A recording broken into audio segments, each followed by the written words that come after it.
Berjumpa lagi dalam permenungan kita edisi Selasa 26 Oktober 2021 dalam pekan ke-30 masa biasa. Bacaan-bacaan liturgi hari ini, bacaan yang pertama dari surat Rasul Paulus kepada jemaat di Roma bab 8 ayat 18 sampai 25 dan bacaan Injil dari Injil Lukas bab 13 ayat 18 sampai 21. Rasul Paulus dalam karya pewartaannya rupanya berjumpa dengan orang-orang yang mengalami penderitaan dan mengeluh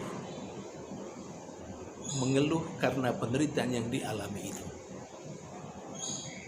Rupanya Rasul Paulus berjumpa juga dengan jemaatnya di Roma yang mengalami penderitaan, dan penderitaan yang dialami itu membuat mereka mengeluh. Lalu apa yang dilakukan oleh Rasul Paulus? Saudari dan saudara yang terkasih, berhadapan dengan orang-orang atau jemaatnya di Roma yang mengalami penderitaan dan mengeluh karena penderitaan itu, Rasul Paulus mengajak mereka untuk melihat hidup mereka ke hari depan. Paulus menegaskan bahwa penderitaan yang dialami saat itu, pada zaman itu, tidak dapat dibandingkan dengan kemuliaan yang akan mereka peroleh sebagai anak-anak Allah di hari esok. Artinya, dengan menegaskan hal itu, sekurang-kurangnya orang yang mengalami penderitaan, mungkin jemaatnya di Roma itu, sedikit diteguhkan, sedikit dikuatkan untuk tidak putus asa atas penderitaan yang mereka alami saat itu. Karena hari depan menjadi lain dari apa yang mereka alami saat itu. Kemuliaan jauh lebih hebat yang akan mereka alami daripada penderitaan yang saat itu sedang mereka hadapi. Sedikitnya ini memberikan kekuatan, harapan kepada orang-orang yang mengalami penderitaan saat itu. Saudari dan saudara yang terkasih, dengan cara seperti itu, sekali lagi, sekurang-kurangnya Paulus memberikan kepada jemaatnya di Roma yang mengalami penderitaan untuk tidak pernah putus asa, karena penderitaan yang mereka alami akan berlalu, akan lewat, dan akan muncul sebuah dunia yang baru di mana kemuliaan saja yang mereka alami, bebas dari penderitaan seperti yang sedang atau yang saat itu mereka alami. Dengan itu mereka tidak menjadi putus asa. Saudari dan saudara yang terkasih, saya kira nasihat atau peneguhan atau kekuatan yang diberikan oleh Rasul Paulus juga sangat bermanfaat untuk hidup kita hari ini. Karena memang kapan saja atau kehidupan kita saat ini bukan kehidupan yang mulus-mulus saja, bukan kehidupan yang enak-enak saja. Mungkin boleh dikatakan banyak di antara kita yang lebih banyak mengalami penderitaan daripada kemuliaan, yang lebih banyak mengalami duka cita daripada sukacita. Nah, kalau itu yang mungkin banyak di antara kita alami, maka nasihat atau kekuatan atau peneguhan Rasul Paulus kepada jemaatnya di Roma saat itu juga menjadi kekuatan dan peneguhan yang dialamatkan kepada kita. Kita mesti lihat hari esok. Memang penting Kita harus hadapi hari ini dan lihat hari ini. Tetapi hari ini bukan segala-galanya untuk kita. Masih ada hari esok. Dan sebagaimana Rasul Paulus memberikan kekuatan kepada jemaatnya di Roma, demikian juga kita kiranya mendapat sebuah harapan manakala kita mengalami penderitaan saat ini dalam keseharian kita. Penderitaan, kalaupun kita alami saat ini, itu tidak sebanding dengan kemuliaan yang akan kita nikmati, yang akan dianugerahkan kepada Allah, kepada kita, pada saat kita sebagai anak-anak Allah dinyatakan. Saudari dan saudara yang terkasih, rasanya kalau tunggu hari esok baru kita mengalami sedikit kegembiraan dan sukacita, ya saya kurang tahu seperti apa itu. Rasanya terlalu panjang. Kalau demikian, apa yang mesti kita lakukan supaya sekalipun kita tetap bertekun dan berharap akan hari esok kemuliaan itu, tapi sekurang-kurangnya hari ini kita sudah mendapat sedikit kegembiraan dan sukacita, walaupun masih tetap dalam kesulitan dan penderitaan. Tapi apakah mungkin bahwa kita sedikit mengalami kegembiraan dan sukacita hari ini? Sekurang-kurangnya kegembiraan dan sukacita hari ini menjadi simbol kegembiraan dan sukacita yang lebih hebat, yang abadi di hari esok. Nah, bacaan Injil hari ini menurut hemat saya bisa memberikan kepada kita sedikit jawaban tentang itu.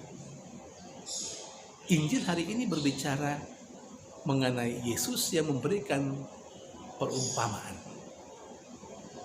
Yesus mengumpamakan kerajaan Allah dengan biji sesari dan juga dengan ragi. Pertama-tama, bagi saya kerajaan Allah itu adalah Allah yang meraja.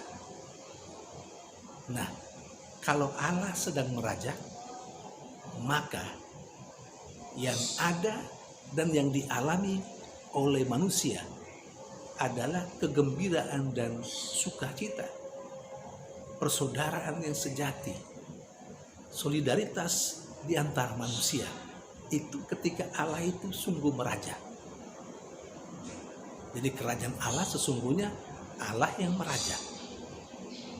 Memang bicara tentang kerajaan Allah adalah sebuah idealisme. Kita punya cita-cita, punya harapan. Kapan Allah itu sungguh meraja dalam kehidupan kita saat ini, di tempat ini. Ketika kita mungkin mengalami penderitaan, kita menantikan saat dimana Allah meraja dalam kehidupan kita. Sekali lagi, ketika kita mengalami penderitaan. Nah, Allah yang meraja adalah Allah yang memberikan jaminan keselamatan dan kegembiraan serta sukacita bagi kita. Ini yang kita harapkan. Namun jangan lupa, sebagai orang yang percaya kepada Allah, kita semua mempunyai tugas untuk menciptakan kerajaan Allah itu di bumi ini, di tempat di mana kita berada. Nah, saya teringat dengan doa Bapa kami.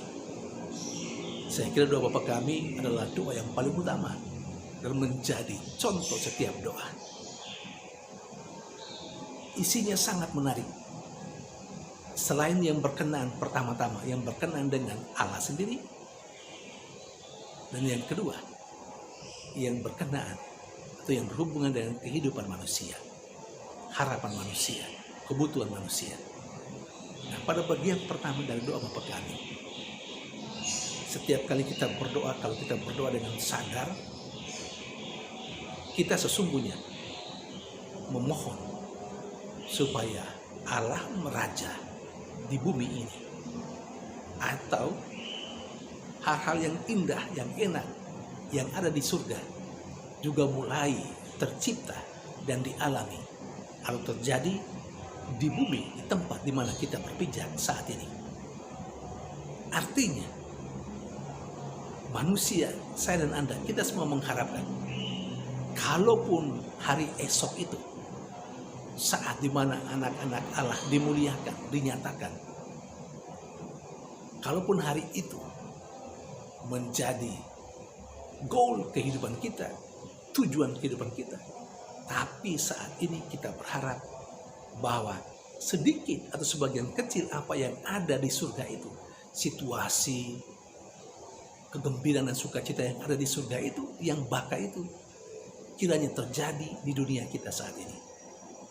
Nah, karena itu kita semua dituntut untuk menciptakan kondisi di mana Allah bisa meraja dalam kehidupan kita. Dengan cara seperti itu, kita sekaligus memberikan harapan kepada saudara-saudara kita yang mungkin saat ini sedang mengalami penderitaan.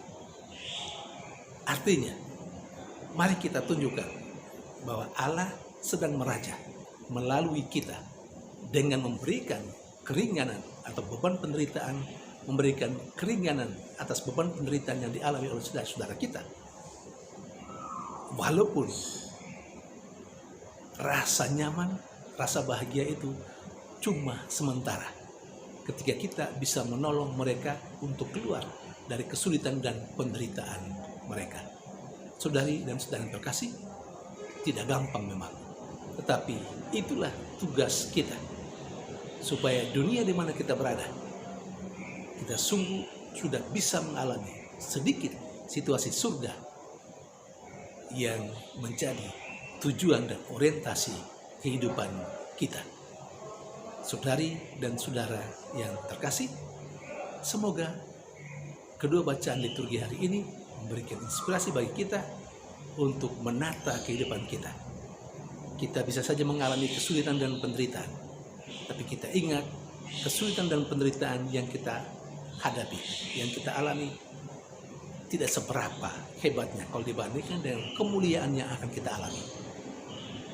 Pemikiran ini harus membuat kita untuk tetap berharap bahwa yang tidak baik yang kita alami saat ini akan berakhir dan akan diganti dengan yang lebih enak, yang lebih menggembirakan, dan yang lebih membuat kita bersuka cita. Dan yang kedua, kita sekalian diajak untuk membuat supaya kerajaan Allah itu sudah dialami oleh sesama kita, terutama mereka yang menderita. Sekalipun kesempurnaannya tentu akan datang dan kita tunggu oleh Allah sendiri yang mengerjakannya bagi kita semua. Tuhan memberkati.